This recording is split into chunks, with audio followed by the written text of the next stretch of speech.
Hey, look, man. Here's the deal. The only thing cooler than two pairs of glasses is three pairs of glasses. Alright, alright.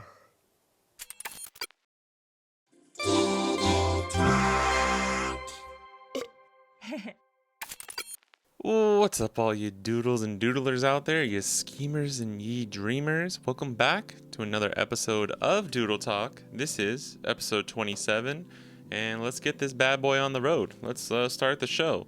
Grab a cushion, grab a blankie, grab a pillow, lay down on the sofa, crack open a cold one. Hell, crack open a warm one. Shit, you can do whatever you want. And let's have a good show. Let's have a good show, guys. Yeah. I don't know if you can tell, but there's like producers and there's a grip boy. This is just a prop mic. Actually, there's a secondary mic, kind of like just out of view, that a grip is holding behind this. Larry, thanks Larry. Shout out to Larry over there.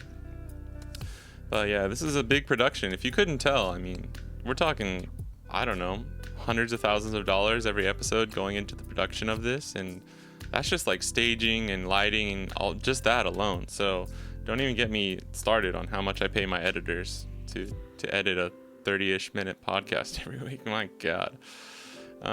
All jokes aside, I'm broke. I don't have that much money. Nah, just kidding.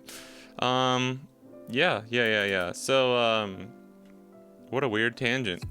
The starting tangents in this podcast just get weirder and weirder. But hey, how's it going? Welcome back to another episode. And just to go over, like normal, just going over some housekeeping stuff. Thank you to everyone who has checked out the OC model sheet YouTube video. Appreciate it a lot. That one's doing okay. A lot of these videos that I've been posting recently, the Doodle Talks, are kind of hit or miss. They don't always get a lot of views, which is okay. Not really the main reason I'm even making these, but I do feel a little bit more pressure, or like I'm definitely a lot more excited when one of like the main video channels actually starts doing well. My iPad XP Pen review one has done the best. I think it's at like it's either 1K or like 10K views. I forgot. Which is really cool, while like all the other videos have like between like, I don't know, 30 and like 300. But the OC model sheet one, I think it's just over like 300 now, which is awesome. Because for me, since I'm a smaller YouTuber, and this is why I'm saying these numbers for anyone who's like kind of in a similar position, like as far as subscribers and followers go, so you can see what the numbers are for me or how it's going for me, and like kind of give you an idea of what you can do or what you can expect for hopefully if you do stuff like this similar to me, you're getting a lot more views and more engagement and stuff. But I'm still struggling to get a lot of engagement and stuff on YouTube, so just trying to be like really open and honest about it. Definitely not bragging. I hope that doesn't sound like I'm bragging, because it's like 300 views on a YouTube video. I don't know if you could call that bragging, so hopefully it's not coming across like that. I'm just happy to see a video that I really worked hard on and that I was happy to put out, and is really something that's more down the line of like what I would like to make as far as like art videos go on YouTube. Not that every single video is gonna be a video like that, but you know, that was one thing I've always wanted to do. Not even just in a video, like I've always wanted to just have like a legit proper OC model sheet kind of thing, and coming up with the idea for the video was the main inspiration that actually got me off my butt and made me go and do it. So really awesome to see the videos that I am putting more of my hopes into, to see those doing well. Really feels good as an artist, because most of the time it's the opposite, to be honest. I will, like the Doodle Island animation, I spent like 2 weeks working on that almost every spare minute that I had, while still doing all my other normal stuff, and you know, it just didn't perform as well. I knew it wasn't going to, but like, you know, when stuff like that doesn't perform as well, it kind of hurts a little bit, just no matter what, even if you're expecting it. So to see one, just like I said, to see one of the videos that you actually were hoping would do well, to start to do pretty well. And this is a good thing. This is the thing I've noticed too about some of these YouTube videos is like, if you get past that like 300 to 500 views range, the algorithm has like a chance to pick it up. Because I remember when the iPad versus XP Pen tablet kind of review video that I made, it didn't like pop off at the beginning. I remember it was very similar to this OC model sheet one where it was like, oh shit, that has 150 views, and then like a couple days later, like, oh wow, that has 300, oh 500, and then I think once it hit like 1,000, I'm pretty sure it's around 10K right now. Sorry if I'm getting those numbers wrong, because I remember, yeah, I was like, once it hit like 1,000, I was like, whoa, that's cool, and then that's when it really starts to get picked up by the algorithm. Even though it's a little bit of an older video, that's like a month or two old now at this point, and it's still my best performing video out of all of them, which is really interesting. And I'm hoping that I can get a little bit of the same traction, a little bit of that same pop with the OC model sheet video. So if you haven't checked it out, please go check it out. It's an OC model sheet of my original character Penny. I got it over here. Oops. This is it. This is like the finished product. So if you want to see a video basically where I kind of go through, I look at some references and kind of break down what other character reference sheets, model sheets look that are like professional, like what makes them good. Then kind of go over my character Penny right there, and then give a little bit of the process. It's not like a tutorial video, because I kind of want to stay away from doing a lot of tutorials. It's just not really, I don't think it's really my forte, not really my thing. But I do, just you can learn a lot from other people's process videos and stuff, even if it's just like a speed paint or a time lapse. So I think there's some value in it. And besides the OC model sheet, so this will be coming out next week. Yeah, there is a really good chance what I'm doing right now, the next video that I'm working on, is another Pokemon What If, similar to the Sherlock Holmes and the Miyazaki one that I did before. But this time I made two versions of it. I made just like an illustration, and then I also made like a short little animation. And my friend Tim Ross made the we were talking about this before I even had this full idea figured out, and we were talking about taking the main Lord of the Rings theme concerning hobbits,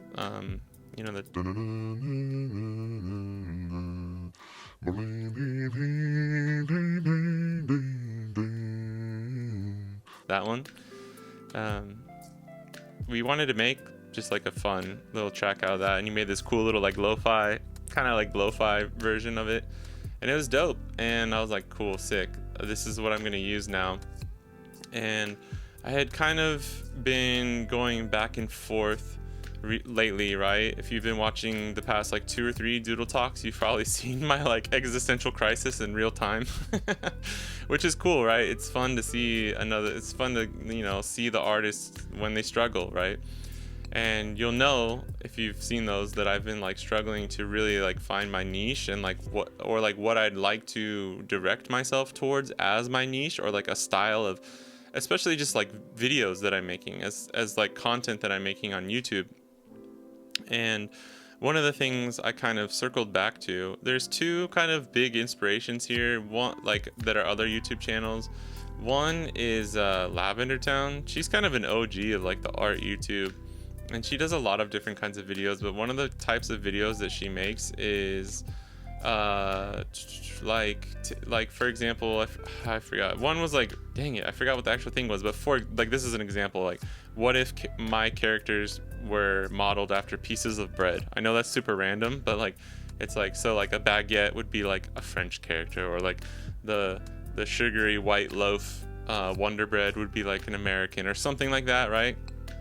And she does a lot of these kind of like fun little videos. It's not always this kind of like what if kind of scenario. A lot of the times it's just like it's basically just like a simple idea of like, what if this was this, or like, I'm gonna take this and turn it into this, or like, here's this. Just so it's very broad, right?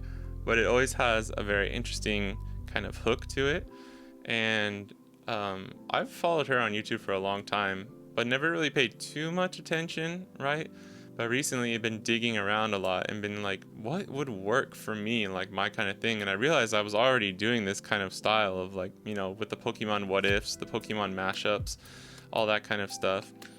And I had trouble making the no face video work, right? I had a lot of trouble making the no face video, the Spirited Away no face animation video work, as far as like, I didn't know how to, like, what the beats were going to be for the video. I had a hard time like figuring out how I was going to edit it. I was doing the music, I did the process, the time lapse got like, essentially it was just like a 30-second time lapse of me actually doing all of the work that before, like after the initial planning phase, the actual animating and everything got reduced to like a fun little 30-second time lapse with like good music over it. And while that's cool, and I had a lot of fun doing that, I was like, I think I need to figure out something that's a little bit more formulaic.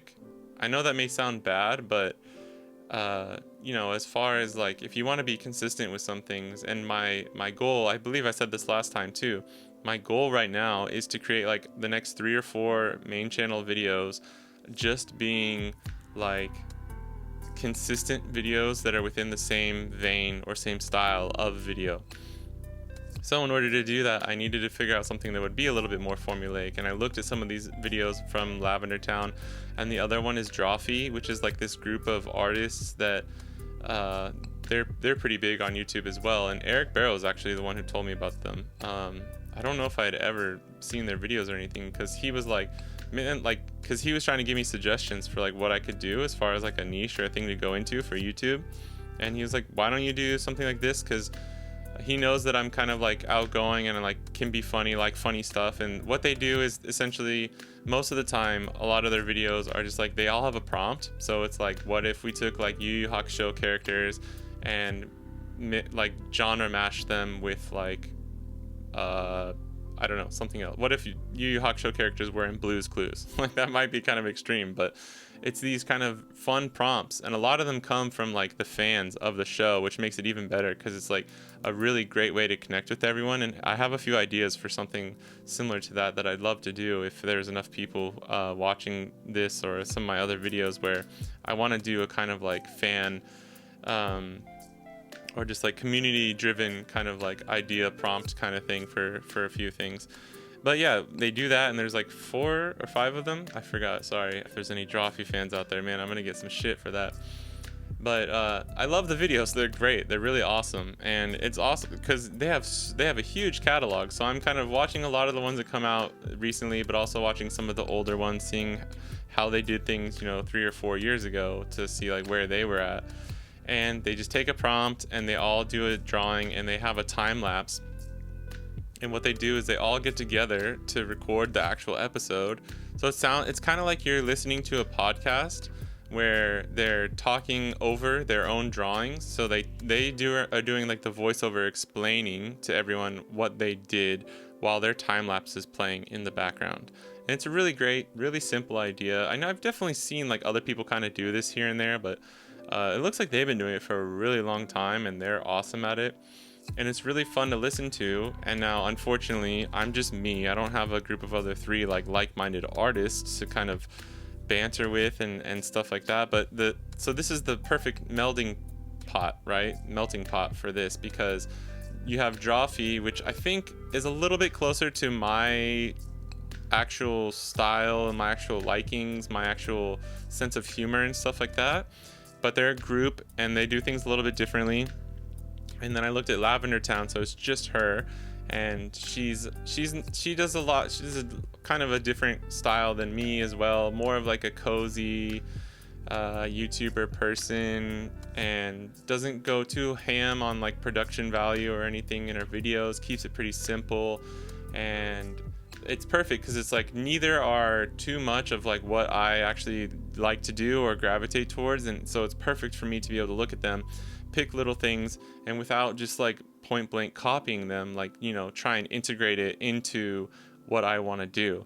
And the whole reason I'm explaining all this is because now I've figured out, okay, all right, now I know what I want to do. I'm going to take this Pokemon What If video, I'm going to do a couple more, and I'm essentially the reason I did an illustration and an animation is so that I would have enough time-lapse footage to kind of talk over.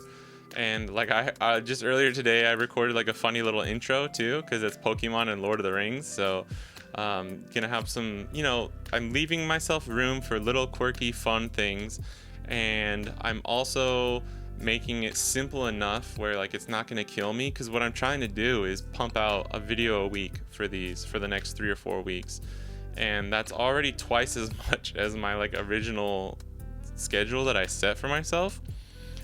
But the thing is I had it every other week. So Doodle Talk every single week, and then another like main channel video every other week. And I just felt like I could push it a little bit more. And I think I'm gonna probably find a sweet spot where it's like Doodle Talk every week and then 3 to 4 videos every month, because I know there's just gonna be, unless I can kind of backlog some stuff and kind of get some stuff prepared for anytime I'm not able to post, because I want to start posting the main channel videos on like set days. I might move those set days around, but I want there to be like a consistent schedule, because I actually, most of the YouTube stuff that I watch where it's like a podcast or like a video like Drawfee or something like that, is like you get used to when, this is especially for podcasts though, but you get used to when those things come out. And I plan my week around listening to some of my favorite stuff. I have some podcasts where it's like I only want to listen to them on the weekend because I might be having a few beers, or I might just be chilling and it's like a funny podcast. That's where like I listen to Your Mom's House podcast. That's my favorite podcast of all time, because it's silly, it's funny, it's crazy, and I've been listening to them for like, I don't know, 7 or 8 years now, like almost 10, and like all the inside jokes you build up with that stuff is great. But that's a podcast I listen to on the weekend. Then there's other stuff. One podcast I just started listening to is Why Do, by Boring Friends and Overset Text. There's these 2 graphic designers. I don't know if I shouted them out on the podcast before. It's really new. They're only like 3 or 4 episodes in, and they're 2 graphic designers who are freelancers, and they talk to other artists about that kind of stuff, similar to what Jesse Nyberg was doing with the Jesse Nyberg podcast, but he doesn't do that anymore. So this is a great replacement for that. And they're still getting off the ground. They're still finding their feet, I think, as far as like talking and filling space and how to interview people. And I'm no professional in that, but it's already from episode 1 really fun, really easy to listen to, and it's great to kind of get the insight and some of the artists hear the insight from some of the artists that they talk to.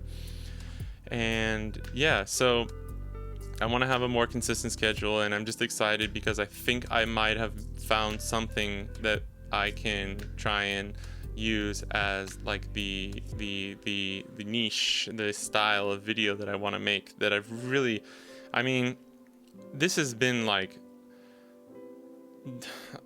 all I've been thinking about for the past like month or two, is just like I need to find a way to do this comfortably, where I like feel like I have it kind of just a tiny bit, little bit figured out, so that I can really put all of my attention and focus into this thing. Because once I decided to do the what if thing, the what if Pokemon challenge, or that style of video for the next 3 or 4 videos, I immediately went into like overdrive of like, all right, I planned everything out. I finished the animation essentially, like prepped. I made the background one day, and then like at night, and then the next day after my other like translating work and stuff, I finished the whole animation right there and then, and I'm almost done. I just need to finish coloring the illustration and do the editing and some of the voiceovers and stuff like that, and then that'll be done. Because I was having too much trouble with the other types of videos, where I was spending 3 to 5 days just trying to come up with the idea for the video, which I think is good if you want to sprinkle in some other videos. So like the OC model sheet, like that's definitely a type of video that I'd love to sprinkle in with like some of the other content. But like Doodle Talk, like this podcast, like this kind of somewhat formulaic idea of this what if Pokemon challenge video, right? Not really a challenge, but just this art video. Having those things that will ground you, and leaving enough time and space for those other types of videos that you want to make, I think that's going to be really good for anyone else who's been struggling like me, for finding your niche, finding your style. the most important thing is always like, don't stop and just wait for something to come and like wait for the perfect, air quotes, the perfect timing, because it's never gonna happen. I've already learned so much from like the other videos, even if it's a video that I'm like, I don't want to do any more of those, or I can't do these kind of videos, or like this one was terrible, but I still learned from those videos, right? And I know this was hugely going off topic for that, but I think this is the main topic of today's video, is finding what you want to direct your dedication towards. And I know that was like a 20 minutes of me kind of leading up to this, but I think it's all pertinent within the realm of what I wanted to talk about. So just gonna kind of jump into the main topic, just stemming off of that, because I think those updates and like what I've been going through recently, what I've been thinking about a lot is a struggle, right? And any kind of struggle is going to present itself with challenges to somebody. If whether you're an artist or not, it doesn't matter. You have to kind of like fight through the struggle, come up with ideas. And what I was saying, where it's like, once I knew what I wanted to do with the what if videos, I just started doing it. I just started working on it. And some of the things that I wrote down is like like directing dedication to the right things. Because the example I kept thinking of is, and this is something I've thought of a lot just throughout the course of my life, whenever you're like thinking like, man, maybe I should have been a dentist, or maybe I should have been a this or a that, is you have to realize what you're capable of doing and what you're willing to put in the work for. This is the huge thing here, because I could never be a concert pianist. You know, I could never be traveling the country or traveling the world playing with an orchestra or playing solo piano concerts or anything like that. And I'll tell you why. Is because I wouldn't have the dedication that it takes to sit there and practice like 7-8 hours every single day, and I just wouldn't want to do it, you know. And this isn't to say like none of these examples I'm about to give are like I just don't want to, right? I 100% am not saying that. That's not what I'm saying. But the funny thing is, I was watching this really good video on Childish Gambino. I'm really sorry, I forgot the guy's name who did it, but it was an interview with Childish Gambino where he's like, you know what the main thing is preventing you from like doing something that I can't do or that I haven't done? It's because you won't do it, or I won't do it. It's not really that you can't.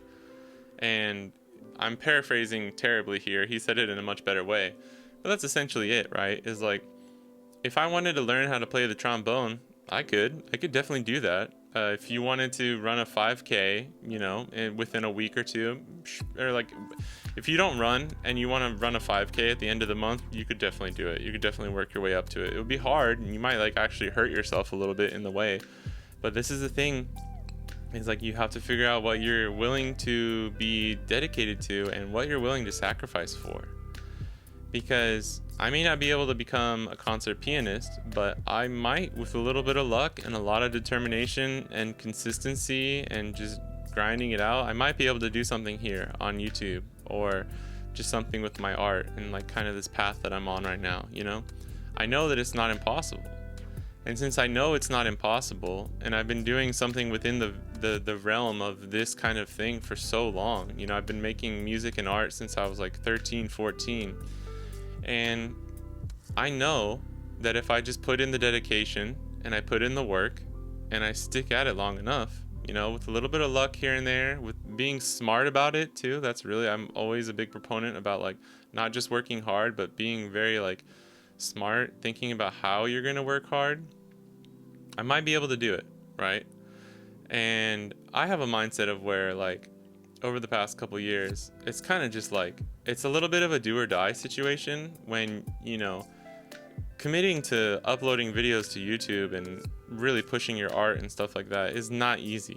That's why you see so many people like say they're going to do something and they start doing something and for a month or two, and it's like, well, that's pretty cool. Like, you already see them get better, and then they just disappear. And it's no hate or no shade on any of those people. I've done it with other things. I did it with YouTube originally. I made a few YouTube videos. couldn't really figure out what I wanted to do and decided it's just not for me. Not right now. It's just not for me. Fast forward a year and a half later, and it's like, this is for me. This is what I want to do, you know? So sometimes you're just not in the right place in your life. But other times, it's just because you don't have the dedication. You're just not committing, you know? And this is the thing, right?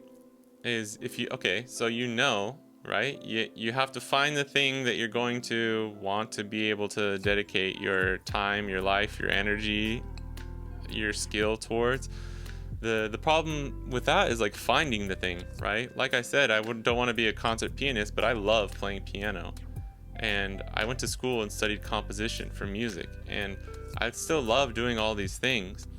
But what was really hard for me and took a long time is figuring out that the making videos, making art, making animations, putting the music to the animations and like showing it to people, that is something that I am willing to sacrifice for and dedicate my life towards, you know. I'm not saying that it's like my calling or whatever, but I have found something that I'm really passionate about. And I know that like going down this trajectory, down this path, can lead me to like what might be that like calling or whatever. I don't really care about the calling, you know.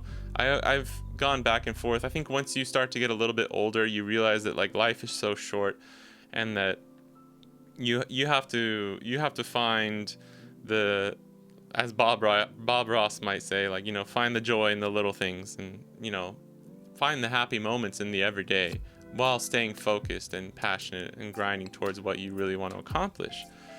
And it's hard, man. I know it's really hard, and it's like, you just have to sit down and be honest with yourself and be like, what are you willing to sacrifice for? What are you willing to not play an extra hour of video games? What are you willing to, you know, you don't get to watch YouTube, you don't get to watch TV, you don't get to do this or that, not going to take a nap on that Saturday afternoon. You're going to get up early to finish your work so that in the evening you have time for XYZ. You have to figure out what you're willing to sacrifice for. And not only on top of that, you have to figure out what you're willing to be dedicated enough to stick to that thing for a long enough time that it's going to end up paying out at the end. Whether that's just financially or artistically, creatively, it doesn't have to be about, I'm not talking just about money here. I'm talking about like figuring out what you're willing to sacrifice for and dedicate yourself that will bring you the fulfillment that you think you might need. And that's like almost impossible, right? So that's why I was saying, like, the whole reason I talked a little bit longer about the things I've been thinking about and figuring out recently, the things that I want to work on. The whole reason I was talking about the what if Pokemon video and like kind of having like a mini epiphany there and being like, okay, awesome, yes. So instead of just jumping the gun, what I did was like, all right, make 3 or 4 videos. Try and do, so like June, the goal is like essentially every week, by the end of like the next weekend, have a video to put out. So like 4 main channel videos, and see if you like it, and see if that's actually the thing that you think you can continue with, right? So by doing something like that, you're kind of giving yourself like a cushion. You're not gonna wake up one day and be like, that's it, I'm gonna be the best culinary chef of all time. I don't know, you might, right? You might, but probably not. These things take time. And in order to figure out what you're willing to sacrifice for and what you want to dedicate yourself towards, you have to like take small steps in that direction. And that's why I was saying, find out the right things to dedicate yourself towards. If you're not feeling it, if your heart's not in it, it's probably not the right thing.